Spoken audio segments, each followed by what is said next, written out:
బుడమేరికి ఏదైతే ఇటు లెఫ్ట్ బండి మీద 3 ఏదైతే బ్రీచెస్ 200 మీటర్ల పైబడి ఏదైతే పడ్డాయో, అదేవిధంగా అటు రైట్ బండి మీద 7 బ్రీచెస్ ఏదైతే పడ్డాయో, అదేవిధంగా ఏదైతే పులివాగు దగ్గర 3 బ్రీచెస్ ఏదైతే పడ్డాయో, మరి వెంటనే అందులో కూడా ప్రత్యేకించి ఈ లెఫ్ట్ బండి మీద ఉన్నటువంటి ఆ 200 మీటర్ల 3 బ్రీచెస్ని ఆ గండ్లను పూడిస్తేనే ఆ యొక్క సింగినగర్కి కానీ ఆ విజయవాడ పట్టణంలో ఉన్నటువంటి వరద ఉధృతిని తగ్గించవచ్చు. ఎన్ని సహాయ సహకారాలు చేసినా కూడా, బాధ్యతలు తీసుకుని మనం పని చేసినా కూడా ఈ గండ్లు పూడ్చకపోతే ఆ యొక్క సింగినగర్ కానీ ఆ యొక్క విజయవాడ పట్టణ ప్రజలకు కానీ ఉపశమనం ఇవ్వలేము అనేటువంటి ఉద్దేశంతో చంద్రబాబు నాయుడు గారు ఎప్పటికప్పుడు ఈ యొక్క గండ్లను పూడ్చడమే ధ్యేయంగా లక్ష్యంగా మాకు మానిటరింగ్ చేస్తూ, అదేవిధంగా నారా లోకేష్ బాబు గారు కూడా స్వయంగా ఈ గండ్ల దగ్గరికి వచ్చి ఆయన కూడా సూచనలు ఇవ్వడమే కాదు,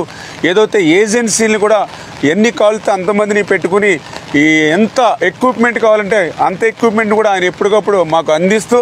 ప్రతి 1 అవర్ కూడా క్లోజ్ మానిటరింగ్ చేస్తూ ఉన్నారు. అందుకే ఈరోజు ఎంత వర్షం వచ్చినా గాలి వచ్చినా కూడా దాన్ని కూడా మేము తట్టుకుని ఎదుర్కొని ఏదైతే అధికారులు కానీ అదేవిధంగా ఏజెన్సీలు కూడా వాళ్ళ యొక్క సహకారంతో